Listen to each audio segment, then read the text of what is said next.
Hi guys, so I'm gonna read Marvel Comics #1. So last time I read Fantastic Four number 54, I think. That was the last comic I read, so that was just recently uploaded. But so this is the first Marvel comic made. Um, and yeah, the people appearing in it are now the Human Torch that appears in it is not Johnny Storm, it's Jim Hammond. The Human Torch is a different. There's no Fantastic Four, no relation to Fantastic Four in this. But basically, Human Torch is a robot.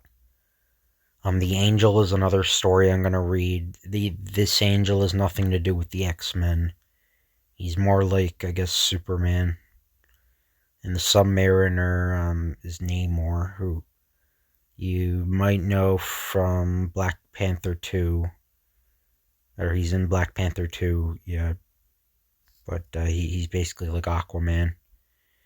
Well, he pre dates Aquaman by like 4 years or something, or no, 2 years. Yeah, he predates him by 2 years. But I'm gonna read the Masked Raider. I have no idea who that is. I'm not gonna read that unless you guys want me to. So yeah. So There's a little comic. Says I used to live in a penthouse. 10 years I hated this job because the sand got in my hair. I insist upon getting breakfast in bed. What is this?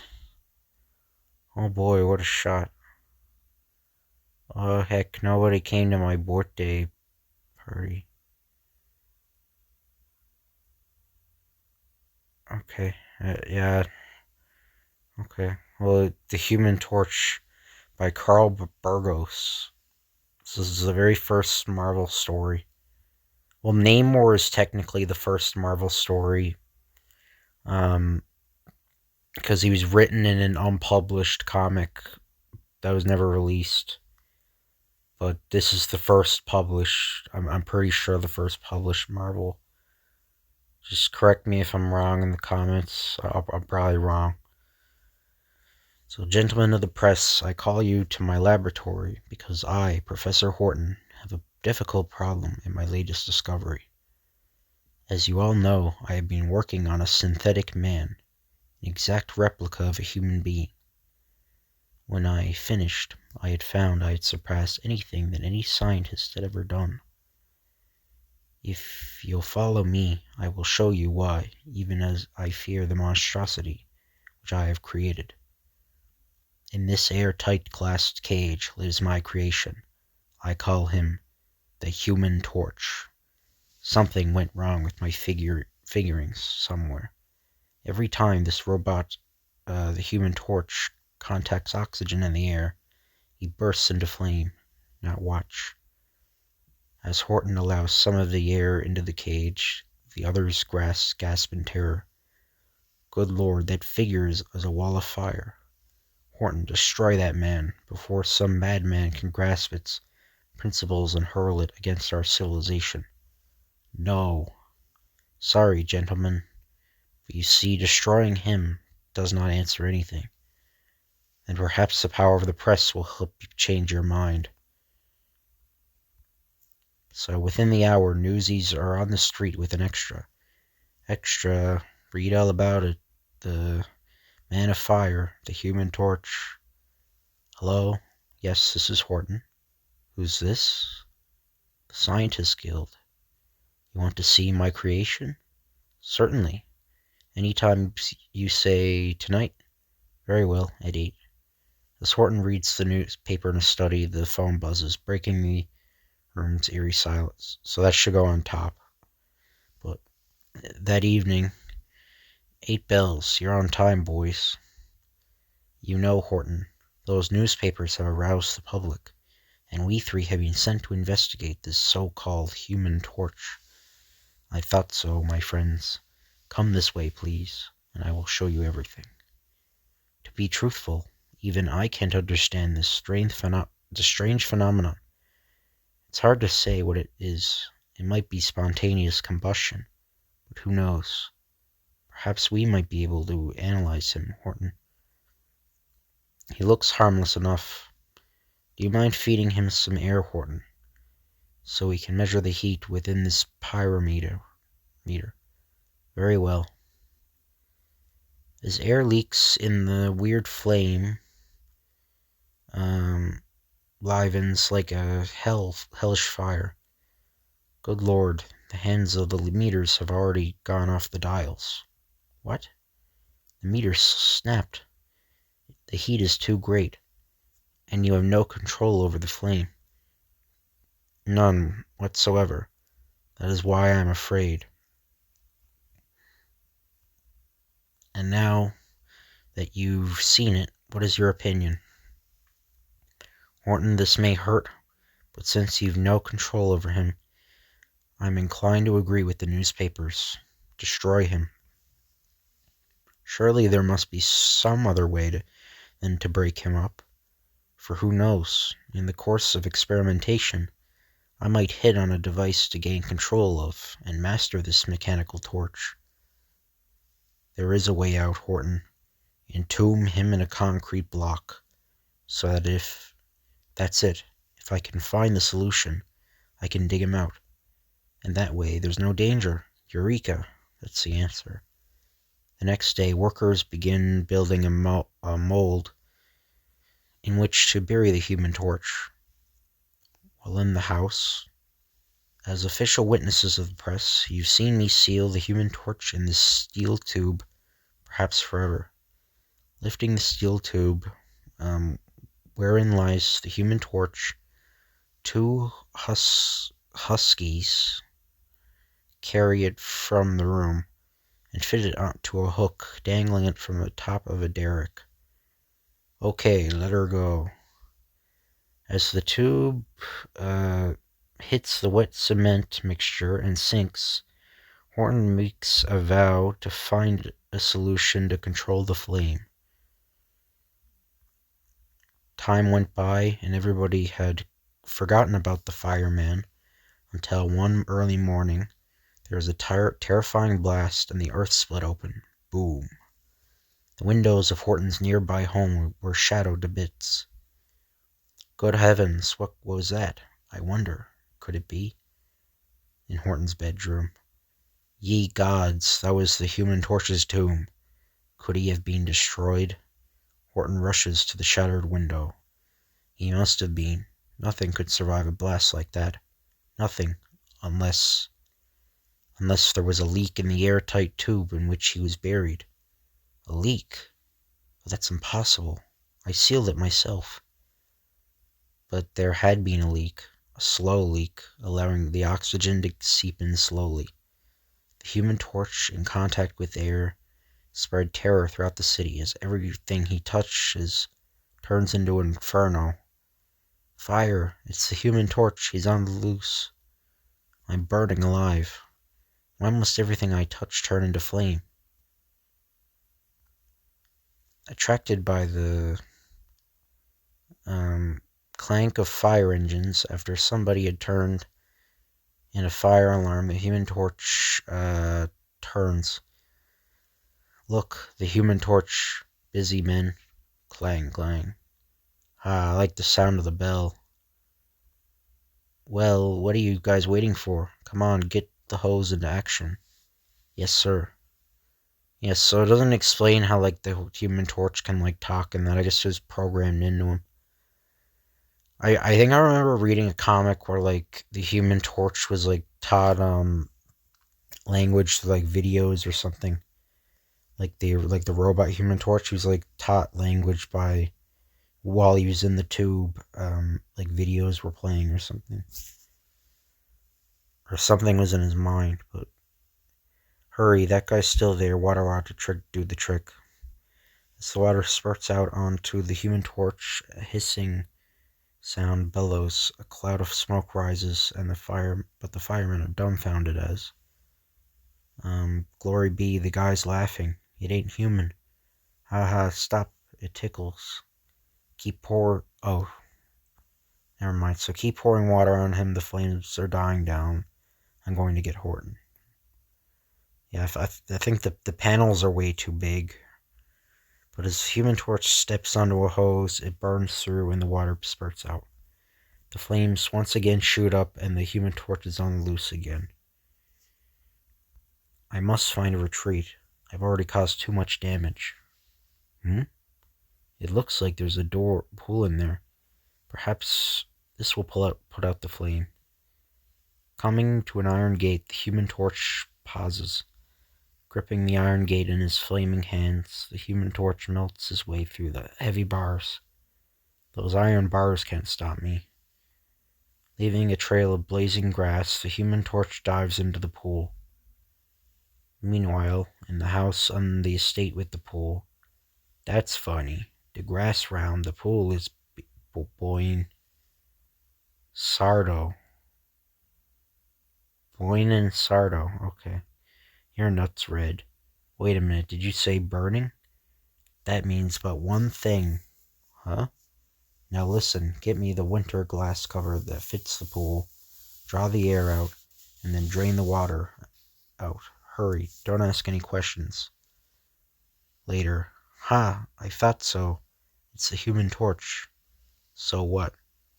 That's what I like about you, Red. You're so stupid. I don't like that sound, that kind of talk, Sardo. Forget it, Red. We got $1 million racket, and don't need to worry about cops now. From now on, Red, we're in the fire insurance business. Okay, if you says so, Sardo. Sardo tries explaining to Red his plan to use the Human Torch. And our first customer will be the Ackman's Warehouses Incorporated. But steel can't burn. Look, dope. That guy in the pool is the Human Torch. And he can melt steel. Do you think he'll work for us? If you read the papers, you'll know that he starts burning as soon as he hits air. Do you get it now? Yeah. What's our next move now, Sardo? Get the car out. We're going to call on the Ackman Warehouses Inc. So yeah, he had to explain it twice. I don't know. That might be to fill out space for the comic, I guess. I don't know, but I still don't see how that freak can be of any use to us in our racket, boss. Yeah. So apparently that guy's stupid. Later, I'll show you. You stay here, Red, while I have a sales talk with the company's president. Yes, sir. What can I do for you? I'd like to see Mr. Harris, please. And who should I say is calling? Or just say Mr. Sardo. And tell him it's hot stuff. There's a Mr. Sardo outside to see you. He says it's hot stuff. Hot stuff? What's that? Oh, well, send him in. Mr. Harris, I'll be brief. Unless you sign up for my protection insurance, you won't have any more raw steel left in your warehouses. Oh, a racketeer, eh? Listen, Sardo, I don't need any insurance, and I hate punks like you, so get out now. I was only doing you a favor, Harris. You'll be sorry. Watch. Did you have any luck, Sardo? No, get moving.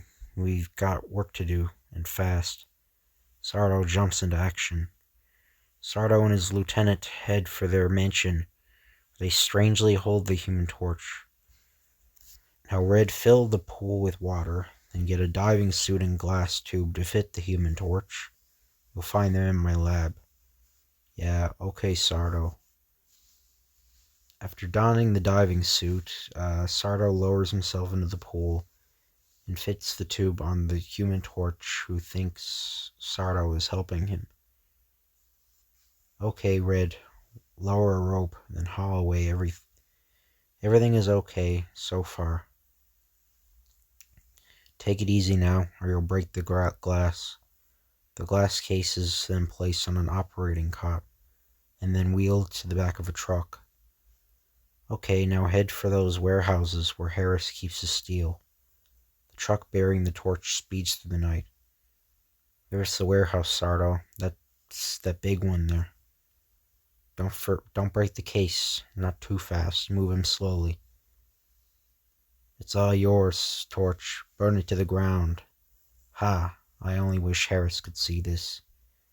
Sardo takes careful aim and throws a weight at the protecting glass case. The oxygen of the air makes her torch burst into flames. I confess, I don't understand. I thought Sardo was trying to help me. As the Human Torch walks about, unable to grasp the meaning of it all, the warehouse becomes a mask of flame.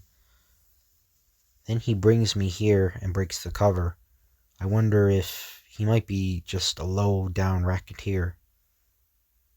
How would he know what a racketeer is, though? I don't know. But anyway, the Human Torch tries to figure the reason Sardo is using him. That's it. He must be. Else why let me loose in this tinderbox? Sardo is a business wrecker. I got to go out and get it and see him. Uh-oh, the roof caved in. That's my way out. I hope it works. Taking a running start through the molten steel, the torch leaps upwards. Even the Human Torch is surprised as his leap turns out to be a flight through space.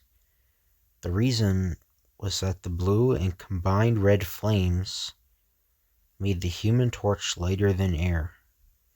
The goggle-eyed spectators flee as the Human Torch lands in their midst, many blocks away. Now for that crook Sardo and his mob of rats.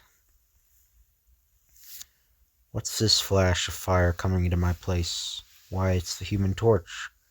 Sardo is taken by surprise by the torch's sudden appearance on his grounds, but... Well, he didn't have a plan to get the human... Well, yeah, he's trying to manipulate Human Torch. Never mind. Ha, you're a fool, Sardo. Why you lock the door? Bam.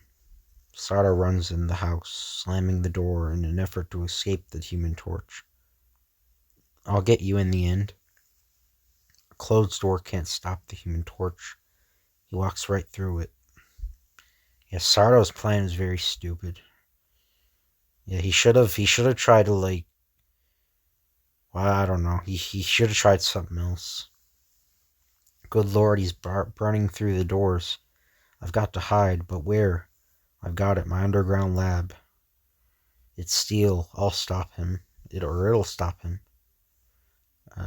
He'll never get me there. The walls are made of 10, 12-inch battleship chromium steel plates. Sardo runs to his secret underground lab. I wonder where Sardo disappeared to. I saw him run in here. Well, in the house above. It's funny, but I can't find Sardo in these ruins. I wonder. As the house collapses, a lone figure stands erect. It's the Human Torch, untouched in the fiery inferno, helping the destruction with his own heat. Ha ha ha. It was easy to burn Sardo's home down. Okay, Human Torch.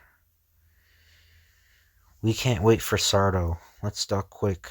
Say, it's the Torch. He fired the house.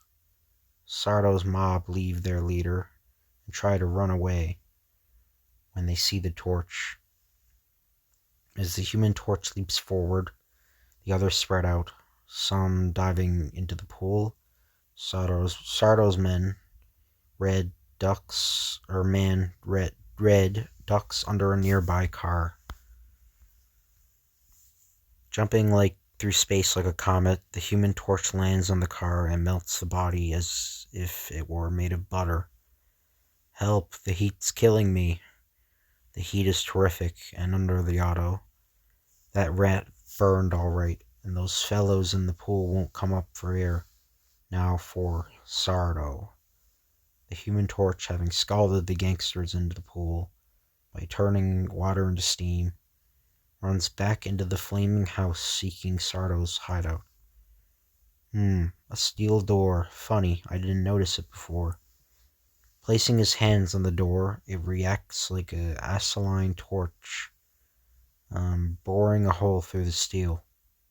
So, this is Starro's laboratory, and I'm not supposed to get by that special door, eh? The door leads to Sardo's underground lab. Hey, so you think you'll get me, eh? Not in a million years, Mr. Torch. Sardo feels secure behind super steel walls. Hello, Rat. As I say, but Sardo's laugh wasn't funny. As the Human Torch melts through the steel door without exertion. Sardo, in an attempt to bring the torch under his control, dons a gas mask and hurls a gas bomb at him. With no effect, the heat causing it to fizz before it can even touch the Human Torch. Fizz. Having fun, Sardo? The Human Torch laughs and bids Sardo to watch him as he picks up a bomb. Instantly it melts. It feels like a lot of this comic is just kind of like filler. That's what it kind of feels like. I don't know, but Sardo, now half crazed, picks up a tank of liquid, or liquidar, just as he is about to fling it. The clang of fire engines catches the attention of both men. Clang, clang. Don't go in there, you'll be blown to bits. I've got to get that nitro tank out of there. While the firemen fight the roaring blaze from the outside, Horton spots a tank full of nitrogen. He rushes into the flames. But just then, the Human Torch appears on the scene, and he too sees the tank. I don't know why Horton's there. With a mighty leap, his arms close around the slim tank, melting it, and the nitro gas shoots up, while Horton's eyes pop with amazement. It's incredible. If I hadn't seen it. Jesus, hard to... the flames bid down, and the torch is something again. This'll be a better world without you, Mr. Torch. The fire chief, seeing this, draws his gun and fires. But the still super hot skin saves the torch from destruction. The lead pellet melts as it lands between the eyes. Okay, so Horton's apparently gone again. With a gargling laugh, the Human Torch whirls and makes a sudden dash back into the blazing embers. He's back, but wait, what's this? His flame is out. Why? There was a tank of nitro upstairs. Could it have been that? It has possibilities. Okay. But as the Human Torch approaches Sardo, he again bursts into flame. Now I'm sure it was the nitro. This gives me a chance to strike a bargain. Here, you can have this nitro if you let me go. Rushing to a corner, Sardo gets a tube of nitro gas and offers it to the Human Torch. But the Human Torch flies forward and quickly wrests the tank from Sardo's grip. Thanks, Sardo, this'll come in handy. But as for letting you go, never. Listen, I'll do anything you say, only don't burn me, you rat. You should have thought of that before you decided to make me the goat for your racket. The Human Torch springs into action and starts destroying Sardo's laboratory. Then, leaping in ape-like fashion, he rips the chemical-laden shelves down. Now is my last and final chance to get him. With seemingly fiendish delight, the Human Torch completely wrecks the lab. As Sardo sneaks away to a corner, where he grips a tank of sulfuric acid and sneaks up behind the torch. Boom. Hurling the tank, it explodes before it even touches the Human Torch. poor fool, killed by his own hand. Grabbing an insulated tank of nitrogen, the only gas that will control his flame, the torch walks out of the burning lab. We heard an explosion out here. What was it? A rat dealt out justice to himself, Horton. Hey, Chief, I just saw Horton talking to the torch. So, it's more of the torch's work, eh? The police, attracted to the blaze, an explosion, rushed to the scene. Meanwhile, the torch leaves Horton and moves into the flames to experiment with the nitro. I hope this nitro will bring complete control of the flame. Later, it works. I can control the flame without the nitro. Good Lord, I can throw the flame as I would a ball. Then turning back to his flame, the torch finds he can fling the blue flame from his body. Attention, all cars. Close in on the torch. He's headed down Spruce Street. Hurry, I'll trail him, just in case. Meanwhile, the chief runs back to his car and sends a message over the ether. I guess that's that word. I wonder if that car is following me. His suspicions confirmed. The torch shoots ahead like a comet, the car being left far back in the distance. But at the corner, a blockade of police cars seemingly trap the torch. Okay, come and get me. It's no use. The heat's too great. We can't even get near him. Wait, don't go. Watch. Look, the flame is out. Sorry I caused you so much trouble. I didn't know you were after me. It's okay. You can take me. My body's cold. Torch, you've committed a most dastardly crime. Burning a warehouse and proceeding to destroy Sardo's estate. Why? Burning the warehouse was Sardo's plan to shake down the company for protection. As for me, I was a victim of circumstances. So that's later at police headquarters. All of which was a part of Sardo's plan for a racket.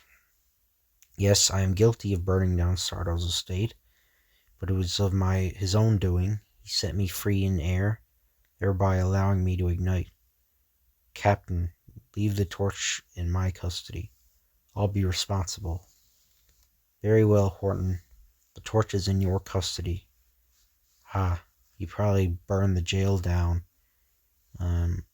If I didn't do so. This might interest you, Horton. I have complete control over the flame. What? Horton leads the torch to his car and heads at once for Horton's home. If he has complete control, I can make a fortune through him. Torch, I'd like to see an example of your control, please. So that's later inside Horton's lab. You see, I turn my flame on and merely point. So I think that's the first use of flame on. But anyway, there, your cigar is lit. A perfect example of flame control. The torch orders Horton to place an unlit, or he's called Norton there, an unlit cigar in his mouth. How's that, Prof? It's amazing. We can make a fortune. Then, as a further example of control, the torch snaps his flame on and off. So, even you've been touched by the possibility of a fortune in me, eh, Horton? No, Horton. I'll be free, and no one will ever use me for selfish gain or crime. The ceiling's burning. Putting on the flame, he gestures at the ceiling in a circular motion. Crash. And then with a laugh and a mighty leap, crashing through the unburnt opening in the roof, The torch sails through space like a comet. So next month, another Human Torch picture story. Or fiction action story. Sorry, I've got my tongue twisted today. I'm sorry about that. I want to upload as many videos as possible because I missed a bunch of days where I haven't uploaded anything. But yeah, the Marvel Comics #1. In #2, they call it Marvel Mystery Comics. The title is renamed. So if there's any like confusion, if you're trying to follow it, the original was called Marvel Comics #1, and then all the other ones are called Marvel Mystery Comics. But that's the story you'll read for. That's the Human Torch story I'll read. I don't know if I'll read another one, unless you guys want me to. I probably won't. The next comic I'll do is Action Comics. I can't remember which issue. I think it's #7 or 8. I think I can't remember, but anyway, if you guys like this video, just leave a like or comment. If you want me to do a specific comic, just tell me down below in the comments. And again, sorry I'm so tongue twisted today, but I'll see you guys later.